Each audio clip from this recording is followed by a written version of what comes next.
No, this is a wreck. This is my complaint all along forever, is that somebody physically had to put this stuff here, and then they're ignorant enough just to leave it there. That's the problem. Whoever does this doesn't give a shit, probably shouldn't be working here.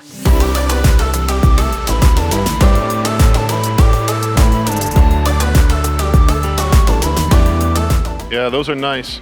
That's a Schwinn? Look at this bicycle stand. This is so neat. This is a Schwinn bicycle, and that's a La Jolla. Is that how you say that? La Jolla? But these are street cruisers, and you know, this bike's about $450 new. How much is that one?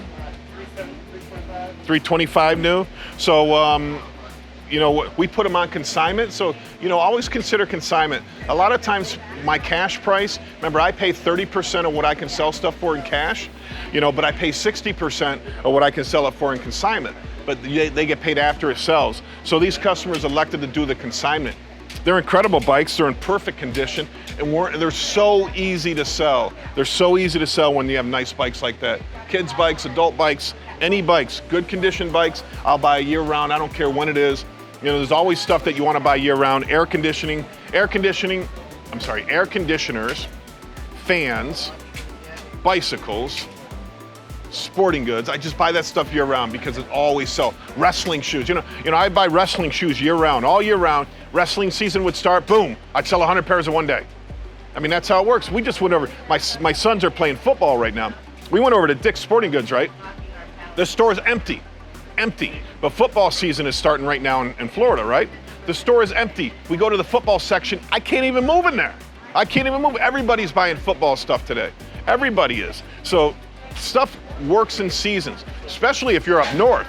You know, you play basketball in the wintertime, right? Football in the fall, baseball in the spring. I play lacrosse in the spring. You know, you know what the seasons are. You know, everybody knows your season.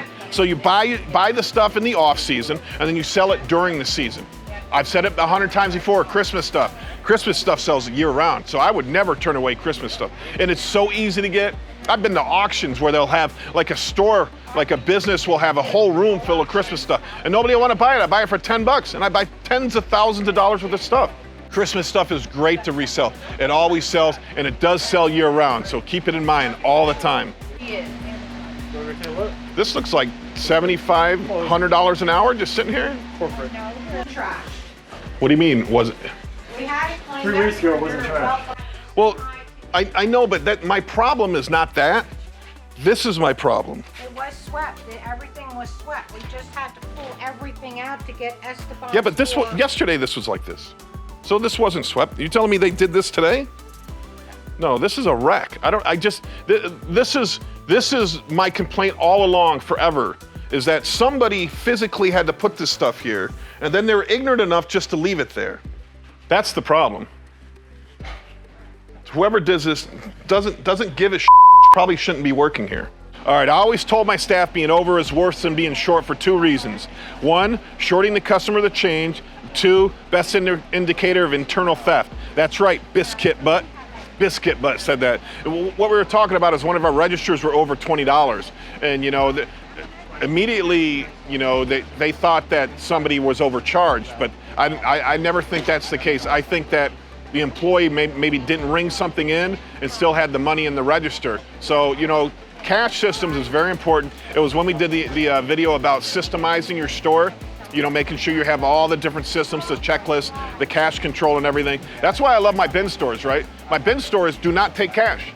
They don't take cash. Any future store I open it will not take cash. It's so much easier in these stores to manage cash flow. You never got to go to the bank. I never got to worry about anybody stealing. I never got to worry about any of that. I mean, they can steal product, but they certainly can't steal cash. So shorting your cash is also as bad as being over, all right? So watch your cash flow. Would love to know where these loads come from. How do I get in touch with you? Logan Stewart said, it was a furniture truckload. So I buy my furniture truckload from a company called Viking Building Systems, and my broker's name is Dan Eggleston.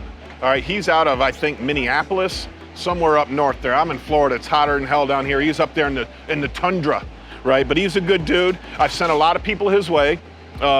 You know, I love the Ashley furniture loads. I like the, oh, I can't say that word, beep that word out.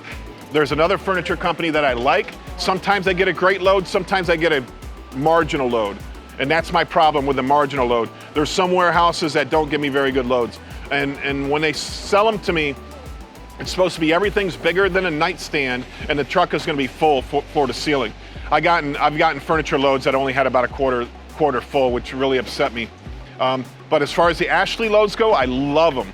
I love them. If you have room for furniture, buy these Ashley loads from Dan Eggleston, but stay the hell out of Florida. I buy every one of them in Florida, so don't even try Florida. But he has places all over the country. I mean, I can tell you that I pay $7,500 delivered for these loads, but it might be a little bit different depending on how far you are from the distribution center. So if you're close, it would be about the same price. But if you're 5 hours away, it might be $1,000 more.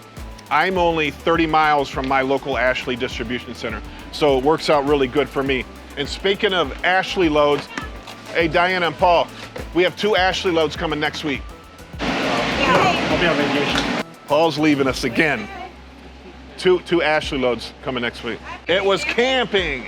Rich kids camping. Daddy was raping. Rich kids camping.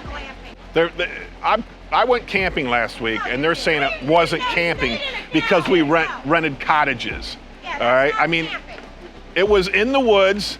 We had campfires, right? If you have a campfire, I think it's. Does that mean I'm camping? Yeah, me too. I have campfires. I wasn't in my backyard. I was at a campground. Going into a house or a tent or an RV? we So you're go- going into a We go camping every night. cottage. So What? if I go to Diane's and she has a bonfire, am I camping? Yeah. No, Yeah. because you're not in something. Oh, but I am. I'm in a I have campground. Huge open. You have a back house. with an RV. Well, what did sits you back stay there and in? everything. Like a cottage. Like a house. I was in a cottage. You were in a cabin. I was in a cabin. He got to stay in a luxury cottage. The place that he stayed with my parents, which had a kitchen, living room, dining room, 2 bedrooms, Oh, you didn't. on the water. Yeah. No, I was didn't have the raping, kitchen. Seriously. You had a microwave and a. No, I didn't have, no. We had a What did microwave. you like? I just had beds. But then we brought it like all the cooking stuff We in. had a fridge, a stove, a microwave, Well, a you sink, weren't a camping. whole bathroom, a porch, everything. Yeah, I had to go use the community bathrooms. That's close. Anyways, I went camping for a week. That's why Stan and I didn't do any videos. And I can't hear them, it's okay. All right, next. What do I got next? Great teacher, not an easy task to get done. No, I'm reading questions. All right, next we got Manuel. Hello from Honduras, Tom. Can you give us a store tour? Yes, we'll do a store tour sometime there, Manuel. Thank you for watching my channel. Poppy put, is that a donkey head for a costume? I thought I saw its mouth moving in another video. I meant to check back, but can't remember which video it was. Yeah, it is a donkey head. First of all, we got the llama head. And then we got the donkey head right here. So these came out of a storage unit that we bought. It was a costume shop. So we got hundreds and hundreds of high-end costumes. It was really good. I mean, we only paid a few $100 for the unit. And I mean, you can see up there the Barney, the snowman, the spaceman. Hey, look at this, what I just bought. Look at this. This is the, I think it's the 16-inch Wally. So that is one of the original Wally toys that came out. It's the big one, it's the large one. And now it comes with the remote. The guy didn't have the remote, and it's missing the battery case on the back and the battery on the bottom. So, you know, when I looked that up, if that thing was 100%, it's worth about $1,000. I was shocked. I was very shocked what that's worth. I'm sorry, in the box, $1,000. Out of the box, $700.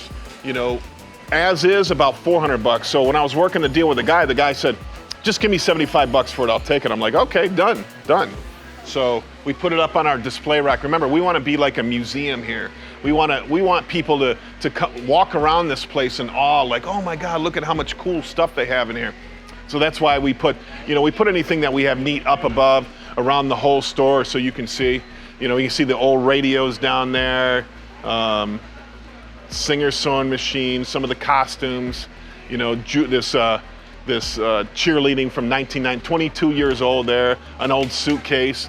I don't know how far you can zoom. Can you see the flags down there? What do we say those flags are from, like the 60s? Look at that, Alabama, Oklahoma, Louisiana. I mean, those are college flags from the 60s. That was just such a cool find, to find something that is, you know, that is 60 years old, man. 60 years old. I mean, I don't even know how you put a value on something like that. If you're, you know, if you're an Alabama alumni from the 60s, you would definitely want to have one of those. So finding cool stuff is always my mission here in the store. Finding cool stuff, and the problem is I don't want to sell it, but everybody wants to buy it. You know, but I want to just put it on display. I went to the toy museum in Rochester, New York one time, and they had it all by generations, and I just thought it was the coolest thing in the world, you know. I'm a kid of the 70s, so I went to the 70s section, 70s and 80s, and it's just like everything that I played with as a kid. And I was just enamored and awed about everything they had there, and that's how I want this store to be. I want every available open space in the store with something cool in it.